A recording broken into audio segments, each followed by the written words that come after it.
नमस्कार किसान भाइयों, नई अपडेट आई है तो इसको ध्यान से पढ़ें। नई अफीम नीति अपडेट। अफीम पॉलिसी जारी।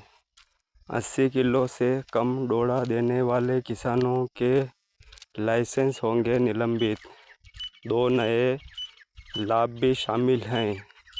अफीम नीति 2024-25 की पूरी जानकारी इस वीडियो में है, तो आप वीडियो को पूरा देखिए और अधिक से अधिक किसानों को इस वीडियो को चित्तौड़गढ़ वे वार्ता वर्ष 2025-26 के लिए केंद्रीय वित्त मंत्रालय ने अफीम की बुवाई से संबंधित नई नीति जारी कर दी है।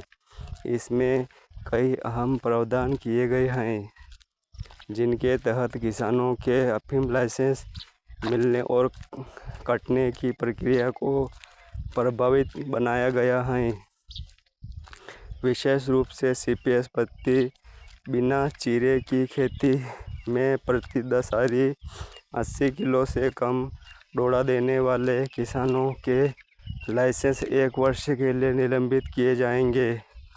वहीं पिछले वर्ष बेहतरीन उत्पाद देने वाले किसानों को चिराई वाले पट्टों में प्राथमिकता दी जाएगी। तो आपको पता होगा कि सरकार ने क्या क्या इसमें शर्तें और प्रावधान रखे हैं, जिससे कि किसानों को आगे कोई दिक्कत न आ सके। क्यों लागू किए गए ये प्रावधान, इसके बारे में पूरी जानकारी सुनिए। केंद्रीय वित्त मंत्रालय के अनुसार अफीम की खेती को व्यवस्थित और नियंत्रित करने के साथ साथ उत्पादन की गुणवत्ता सुनिश्चित करना नीति का उद्देश्य है। पिछले वर्षों में कई किसानों के औसत उत्पादन कम रहने से नारकोटिक्स विभाग के गोदाम डोडे से भर गए हैं। साथ ही मार्किंग, कोडिंग जैसे प्रोसेसिंग उत्पादन की मांग के अनुरूप कारखानों की कमी है, जिससे डोडे के भंडारण में समस्या बढ़ी है।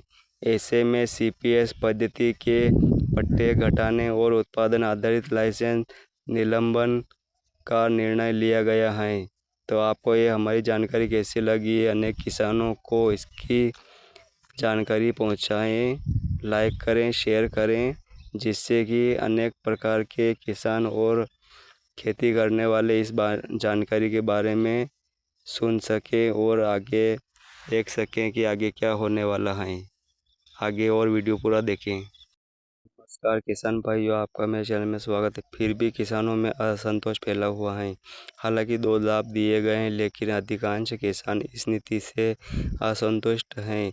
किसानों की मुख्य मांगें थी कि मार्किंग औसत कम करने की नीति लागू की जाए, जिससे उन्हें उत्पादन आधारित दंड से राहत मिल सके।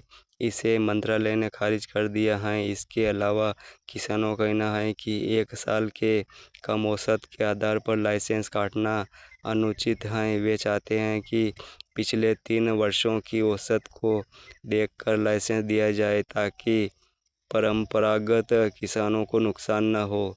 तो आपने वीडियो को अच्छी तरह सुन लिया होगा कि किसानों में असंतुष्ट क्यों है और सरकार ने इस नीति को क्यों और कैसे लागू किया है।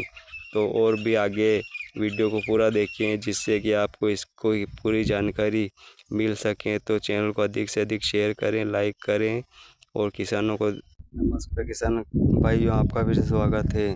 प्रोसेसिंग इकाइयों की कमी से बड़ा संकट। सूत्रों के अनुसार देश में अफीम डोडे से मार्किंग और कोडिंग जैसे उत्पादन की प्रोसेसिंग हेतु पर्याप्त कारखाने नहीं हैं। इसलिए CPS पद्धति में सीधे किसानों से डोडा लिया जाता है, जबकि गोदाम पहले से भरे पड़े हैं। यदि आने वाले वर्षों में प्रोसेसिंग यूनिट्स लगती हैं तो CPS पद्धति के पट्टों में बढ़ोतरी संभव है।